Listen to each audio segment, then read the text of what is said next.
As conversas sobre o fim do conflito na Ucrânia trazem quais avanços diplomáticos? Temos um convidado agora, o nosso entrevistado é o mestre em Relações Internacionais, professor Urian Fancelli, mais uma vez, e como sempre, gentilmente nos atendendo. Tudo bem, professor? Bem-vindo, boa noite. E com vocês. Bom, professor, a grande questão é a seguinte, nós tivemos essa conversa entre os dois, Putin afirma que aceita suspender os ataques à infraestrutura da Ucrânia, mas ele ainda impõe condições para um cessar-fogo total. Nessa balança, professor, se a gente pode levar em conta isso, quem ainda atravanca a possibilidade de um cessar-fogo? Olha, Thiago, eu vou mostrar para vocês uma imagem e acho que a gente consegue responder com isso. Esse aqui, nesse momento agora, é o mapa da Ucrânia.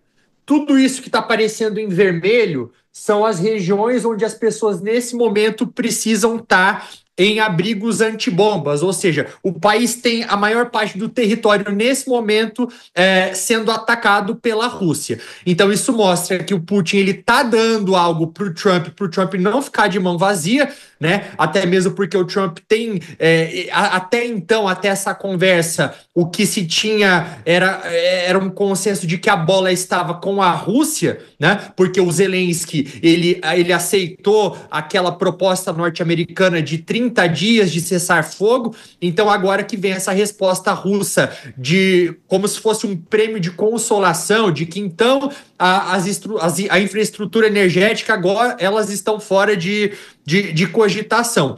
Então é uma maneira de dar algo para o Trump, para ele exibir como uma pequena conquista diplomática, por assim dizer, mas que na prática a gente observa que a Rússia continua atacando a Ucrânia de maneira bastante firme, bastante forte, porque o que o Putin quer nesse momento agora é ganhar tempo para continuar a fazer aquelas suas exigências que são bem maximalistas. Agora, professor, em relação a essas exigências que o senhor fala, né? É claro que há uma discussão muito grande nos últimos meses, principalmente, mas a Ucrânia continua, de uma certa maneira, isolada nessa negociação, ou seja, a Ucrânia vai, de uma certa maneira, ou de qualquer maneira, sair prejudicada dessas negociações, porque a tendência é se agradar mais à Rússia e também aos Estados Unidos, professor. De acordo com a maneira como o Trump tem se posicionado, muitas vezes até mesmo oferecendo para a Rússia tudo aquilo que ela quer, sem exigir nada em troca, porque se a gente for parar para ver, Thiago, o que o Trump pediu até agora da Rússia? Ele que se coloca lá como um grande negociador, ele não pediu nada. Da Ucrânia foram muitas coisas até agora. Inclusive suspendeu o compartilhamento de inteligência, suspendeu o envio de armamentos para a Ucrânia, de ajuda para a Ucrânia, depois acabou retomando, que é algo que a Rússia hoje, nessa conversa, já pediu. O Putin, ele disse hoje que quer que os Estados Unidos parem de enviar ajuda, armamentos à Ucrânia, mas da Rússia nada foi pedido. Pelo contrário, ele tem muitas vezes propagado aquela narrativa russa de que a Ucrânia, de certa maneira, pode ter sido responsável por isso. Outras pessoas do gabinete do Trump têm também repetido esse discurso. Então, a grande preocupação é essa, que qualquer negociação que não leve em conta os interesses ucranianos, que isso vai acabar prejudicando o país. Na semana passada, eu falei com o Anton Hrushevsky, que é diretor do Instituto de Sociologia de Kiev. E ele me falou o seguinte, que os ucranianos até, em grande parte, eles poderiam estar dispostos a... Eles não falam em ceder território, tá? Eles falam em recuperar esse território mais tarde. O que isso quer dizer? Que, na prática, tem uma crescente parte da população que aceitaria retomar esses territórios no futuro, então daqui a algumas décadas ou daqui a alguns anos, quando o Putin saísse do governo russo, né? Então, nesse momento eles não reconheceriam esses territórios ocupados como sendo russos, mas apenas que não estariam nesse momento sob controle ucraniano, em troca de garantias de segurança.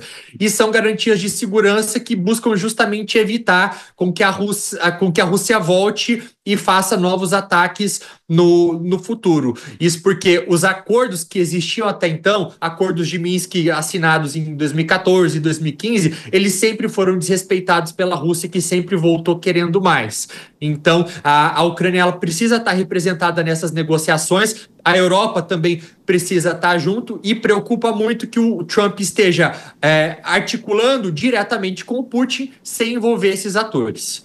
Bom, professor, e falando agora sobre a guerra no Oriente Médio, porque o primeiro-ministro de Israel, Benjamin Netanyahu, afirma que vai continuar atacando a faixa de Gaza em um momento também de discussão sobre o cessar-fogo. De qualquer forma, é difícil, eu comecei perguntando para o senhor sobre a balança, né? É difícil saber qual guerra pode acabar primeiro e se é que uma delas vai acabar primeiro, né? Eu não coloco minha mão no fogo por nenhuma das duas. A gente já sabia desde o começo que essa questão desse cessar-fogo no Oriente Médio era bastante instável. Então, o que aconteceu foram violações que aconteceram pelos dois lados, tanto pelo Hamas quanto por Israel também, e que agora a situação é essa, né? O retorno dessas hostilidades torna improvável qualquer novo cessar-fogo de curto prazo. O governo israelense ele sinalizou que os ataques não foram esses ataques, né, que aconteceram nas últimas horas, que deixaram mais de 300 pessoas mortas, que eles não vão acontecer de maneira isolada, que outras operações virão. Então, a estratégia agora ela parece ser no sentido de aumentar a pressão sobre o Hamas para que eles aceitem, eventualmente, aqueles termos dos israelenses. Mas o governo do Donald Trump ele tem um desafio bastante grande pela frente, porque é um governo que não queria, de certa maneira, agir como mediador, ele queria se tornar menos presente em outros lugares do mundo, indo atrás dos próprios interesses, mas se vê obrigado aí a negociar um cessar-fogo ou paz em duas regiões do mundo que são altamente instáveis. Professor Urian, falando sobre as guerras, a gente chama os nossos comentaristas para as próximas perguntas. Dora Kramer, tudo bem, Dora? Bem-vinda, boa noite, a sua pergunta. Boa noite, Tiago, boa noite, Koba, boa noite, professor Urian, boa noite a todos. Professor, é algo que a gente possa enxergar no horizonte como desfecho que não seja a rendição da Ucrânia e a evidência de que o crime de invadir um outro país compensou para o Vladimir Putin?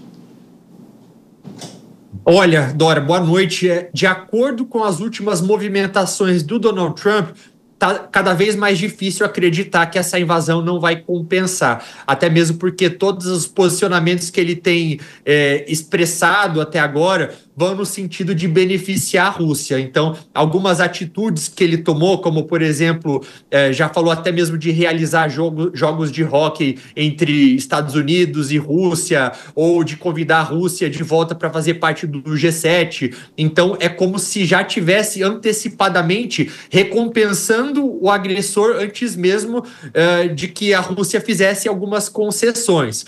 Então, parece que o crime compensa, parece que a violação do direito internacional compensa, e eu acho que mais preocupante que isso é o fato do próprio Donald Trump também tentar ameaçar fazer o mesmo. Quando ele fala, por exemplo, em tornar o Canadá o 51º estado norte-americano, quando ele fala em invadir a Groenlândia, se ele tem feito isso com países que eram aliados, países membros da OTAN, e algo que tem sido amplamente discutido na Europa é que a OTAN ela já foi enfraquecida por conta dessa postura do Trump, porque a OTAN ela não se sustenta apenas de um acordo de segurança coletiva, né? Até as pessoas acabam falando bastante daquele 5º artigo da Carta da OTAN que diz que um ataque contra um é um ataque contra todos. Se a gente for parar para ler ao pé da letra o que diz esse artigo, ele diz que cabe a cada um dos países tomar a própria decisão para saber se vai ou não retaliar. Então, parte da força da OTAN, ela estava ali naquilo que era entendido como uma dissuasão, né? Era uma promessa de que poderia haver uma retaliação conjunta. E hoje a Rússia sabe que se os Estados Unidos ameaçam os próprios aliados, será mesmo que eles iriam na defesa desses mesmos países? Então, a percepção que se tem é que a OTAN já foi enfraquecida, que o estrago já está feito e há desconfiança, inclusive, em relação ao compartilhamento de inteligência entre os países europeus com os Estados Unidos. Professor, agora Nelson Kobayashi. Tudo bem, Koba? Bem-vindo. Muito boa noite, Thiago, Dora e Urian. A minha pergunta é sobre as personagens envolvidas neste conflito, Urian. Até este momento, como tem saído cada uma delas? Se fortalecidas ou enfraquecidas? Estou falando do Trump, do Zelensky, do Putin e também, se puder acrescentar, como saem também a OTAN e a União Europeia nesta situação toda. Boa noite. Boa noite, Nelson. Vamos ali analisar de maneira individual, então. Donald Trump, difícil da gente avaliar isso ainda, tá? Isso porque ele tem tentado propagar uma narrativa de que, de certa maneira, de que a Ucrânia foi responsável por essa invasão. Isso está sendo ecoado, tá, por diversos grupos mais de uma direita mais nacionalista em diversos países do mundo, o que ironicamente acaba também se encontrando com um discurso que tradicionalmente era adotado pela esquerda, né? Então, se algo que tem em comum entre esses dois grupos é o fato de que agora a gente vê que ambos estão abraçando a Rússia, o que é bastante absurdo se a gente for levar em conta o contexto histórico. Eu acho que o Zelensky ele acaba saindo um pouco fortalecido. Até teve uma pesquisa que saiu recentemente que afirmou que depois daquilo que aconteceu no Salão Oval da Casa Branca, os números da popularidade dele aumentaram. Então quase 70% da população ucraniana apoia ele. Se hoje houvesse uma eleição no país, ele muito provavelmente venceria essas eleições. A OTAN, ela de certa maneira, ela pode sim estar enfraquecida institucionalmente, mas se a gente olha individualmente para os países que compõem a aliança, a gente tem observado que muitos deles têm aumentado a promessa de investir mais em segurança. Foi o caso, por exemplo, hoje da Estônia, se eu não me engano, que falou que vai investir pelo menos 5% do PIB em defesa, que não é um número tão relevante se a gente for levar em conta o PIB da Estônia, mas é uma movimentação muito importante se a gente somar isso, né, ao que outros países têm prometido investir também. Eu vejo que algumas figuras na Europa também passam a ocupar um papel de maior protagonismo no meio desse cenário de incerteza, quando a Europa se vê tão vulnerável ali com uma possibilidade de que os Estados Unidos não vão em sua defesa caso houver algum tipo de bravata russa no sentido de invadir outros países europeus, e já existe informações de inteligência de alguns países como a Dinamarca dizendo que a Rússia planeja fazer algum tipo de operação nos próximos 5 ou 6 anos, é importante que a Europa se reorganize. Então, hoje, líderes como Keir Starmer, primeiro-ministro do Reino Unido, passam a ocupar um papel mais importante no sentido de organizar algum tipo de resposta única. A mesma coisa, talvez, a gente pode falar que está acontecendo na Alemanha também com Friedrich Merz, que é o novo chanceler alemão, que está aprovando medidas que são bastante importantes para que o país possa investir mais em defesa. Então, existem hoje fortalecimentos pontuais pela Europa, ao mesmo tempo em que ela tenta encontrar uma voz única. Então, é como se o tabuleiro estivesse se movimentando para o futuro. Análise do professor Urian Francelli, mestre em Relações Internacionais, mais uma vez participou aqui da programação da Jovem Pan. Grande abraço, professor. Obrigado mais uma vez. Valeu. Obrigado. Boa noite. Um prazer estar aqui com vocês.